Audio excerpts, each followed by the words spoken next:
안녕하세요. 한류의 신과 해외 반응을 소개하는 한류클래스TV입니다. 오늘은 2019년 K드라마가 일본 넷플릭스에서 역주행하고 있다는 소식을 전해드리고 이 드라마에 열광하는 일본 시청자 반응까지 살펴보겠습니다. 오늘 날짜 플레이스페트롤 일본 순위를 보면 흥미롭습니다. 2019년 넷플릭스 오리지널 K드라마 킹덤이 역주행하며 일주일 넘게 탑10에 오르고 있습니다. 일단 이 드라마를 리뷰하는 일본 기사부터 살펴보겠습니다. 일과 일상의 스트레스에서 벗어나고 싶다면 오늘 날짜 일본 넷플릭스에서 3위에 오르고 있는 킹덤은 당신에게 딱 맞는 한국 사극입니다. 작품은 조선시대를 배경으로 왕궁의 음모와 신비한 역병에 얽힌 웅장한 이야기를 담고 있습니다. 아름다운 의상과 압도적인 영상미, 흥미진진한 전개는 현실을 잊게 만듭니다. 조선시대 왕이 병에 걸렸고 궁궐 안에는 불안한 분위기가 감돕니다. 왕세자는 왕의 건강 상태에 대한 진실을 알아내기 위해 왕궁의 음모에 맞서게 됩니다. 주인공들은 어려움에 직면하고 관계의 변화는 드라마의 매력을 더합니다. 촬영과 제작에 매우 집중하고 제작 기간은 2년 정도이며 촬영 장소는 한국의 산속에 있는 광활한 오픈 세트장입니다. 조선시대의 궁정과 자연, 의상의 세세한 부분까지 세심하게 고집한 예술은 명작입니다. 어두운 부분과 빛의 대비, 고요함과 움직임에 능숙한 연출은 이야기의 긴장감과 아름다움을 강조합니다. 고급스러운 세트와 아름다운 장소가 시각적 몰입감을 선사합니다. 의상 디자인은 부산행과 덕혜옹제에서 활약한 의상 디자이너 권유진 씨가 맡았습니다. 아트 디렉터는 영화 택시 운전사 남산의 부장들을 작업한 것으로 알려진 이호경이 맡았습니다. 그는 현실을 추구하는 것과 작품의 분위기에 큰 영향을 미치는 예술 작업으로 유명합니다. 킹덤에서는 하층민의 생활을 사실적으로 재현, 좀비의 외모는 사물에 근거하고 피부색과 헤어스타일도 고사에 근거하고 좀비는 가난한 자의 상징으로 묘사되고 있습니다. 이 작품은 사극의 중력과 좀비 스릴러의 스릴을 결합한 참신한 시도로 한국 드라마의 새로운 지평을 열었습니다. 킹덤은 16세기 조선을 배경으로 합니다. 조선 왕조는 1392년 이성계에 의해 건국되었으며 약 500년 동안 지속된 한반도의 마지막 통일 왕조였습니다. 16세기는 왕권을 둘러싼 권력투쟁이 치열했던 시기였고 사회 구조도 양반이라는 세습 관료 계급이 정치, 경제, 문화의 중심에 군림하던 시기이기도 했습니다. 당시는 의료기술이 발전하지 못했고 천연두와 전염병의 유행이 사회 불안의 주요 요인이었습니다. 드라마에서 묘사되는 수수께끼의 역병과 의술의 행위는 이러한 역사적 사실에 근거하고 있습니다. 16세기 말 토요토미 히데요시의 한국 파병이 일어나 나라는 황폐화되었습니다. 이러한 전쟁과 혼란의 역사적 배경은 드라마의 긴장감과 생존 요소에도 영향을 미칩니다. 역사적 사실을 바탕으로 한 역사 판타지로 좀비의 참신한 요소를 더하고 의상, 건축, 예절도 고소 연구를 바탕으로 재현되어 있어 볼만한 가치가 있습니다. 다음은 킹덤에 열광하는 일본 시청자 반응입니다. 내가 가장 좋아하는 작품, 지루하지 않고 즐겁게 레이스를 마쳤습니다. 너무 좋아서 여러 번 보고 있습니다. 친구의 추천으로 단번에 다 보았습니다. 재밌었는데 원래 조선시대 배경을 보는 걸 좋아했고 궁정, 좀비를 보는 게 신났는데 정말 재밌었습니다. 흥미롭네요. 땅바닥 아래와 바위 아래에서 좀비들이 엉망이 되어 있다는 것이 역겹습니다. 이게 끝이라고 생각해. 일반 좀비와 달리 좀비가 행동하는 시기, 좀비가 되는 개체와 그렇지 않은 개체의 차이 등의 미스터리가 있습니다. 사극에 나오는 좀비가 재밌을 것 같아요. 생각해보니 좀비가 너무 빠르고 너무 그로테그스했습니다. 영상과 의상이 영화처럼 화려하고 아름다웠습니다. 정말 재미있고 더 보고 싶었기 때문에 시즌2를 계속 보았습니다. 흥미롭다. 내가 본 좀비 중 가장 강력한 좀비입니다. 좀비를 좋아하지만 사극이기 때문에 망설였지만 이게 뭐지?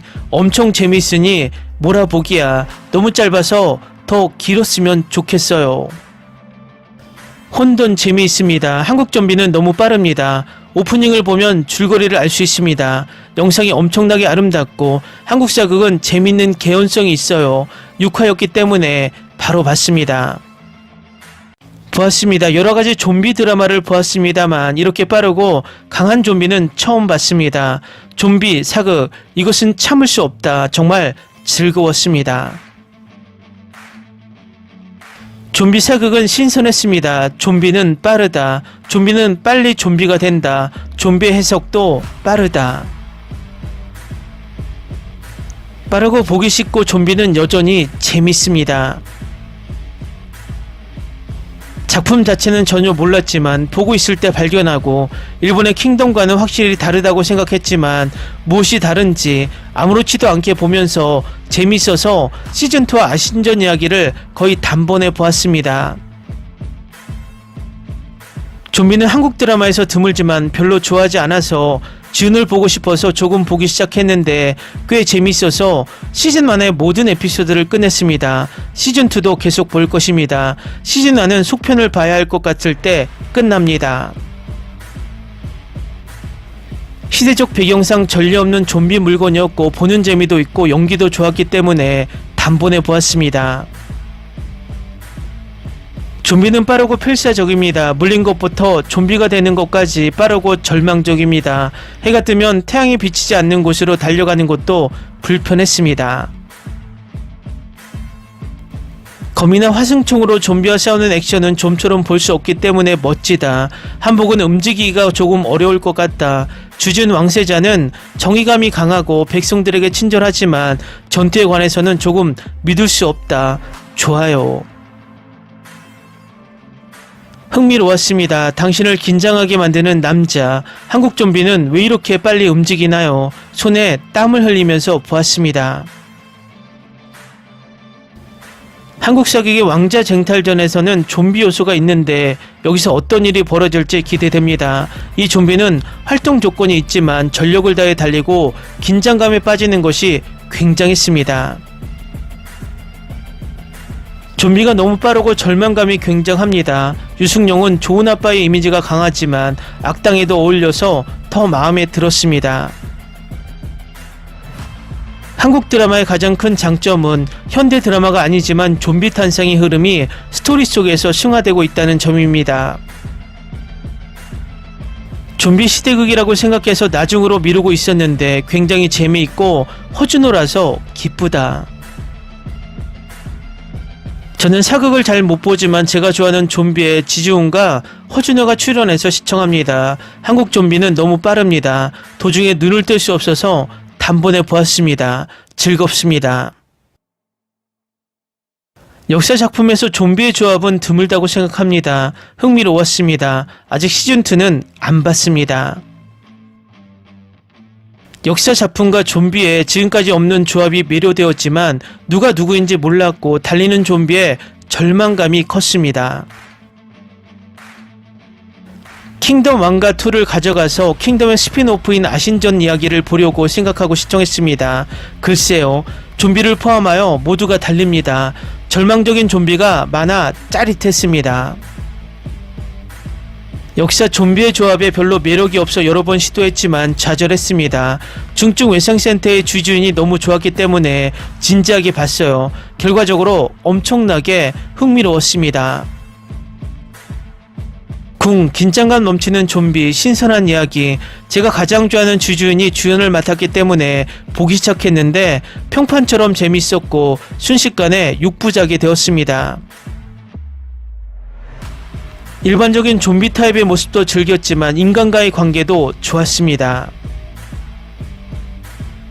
좀비는 싫지만 주주인이라 봤는데 의외로 재밌었어요. 좀비 한국 역사도 흥미롭습니다. 6부작밖에 되지 않아서 빨리 다 보았습니다. 왕자의 게임 애호가에게 추천했기 때문에 시청했습니다. 물론 규모는 다르지만 즐거웠습니다. 좀비를 꽤 좋아하고 영화나 드라마를 불문하고 봅니다. 좋은 역할을 많이 맡은 유승용은 악당이지만 그에게 잘 어울립니다. 6부작으로 구성된 한 시즌이 보기 쉬운 것이 좋습니다. 댓글 반응 잘 보셨나요? 역시 이 드라마가 역주행하다 보니 최신 댓글들이 계속 쌓이고 있습니다. 이 드라마는 시즌3가 나오지 않고 있어 넷플릭스 시청자들을 애타게 하고 있는데 김은희 작가는 이 드라마를 이어갈 의지를 가지고 있어서 언제쯤 시즌3가 나올지 궁금하게 만듭니다. 재밌게 잘 보셨나요? 여러분의 좋아요, 댓글, 구독, 알림 설정은 영상 제작에 큰 힘이 됩니다. 그리고 항상 대박 나시고 행복하시길 바랍니다.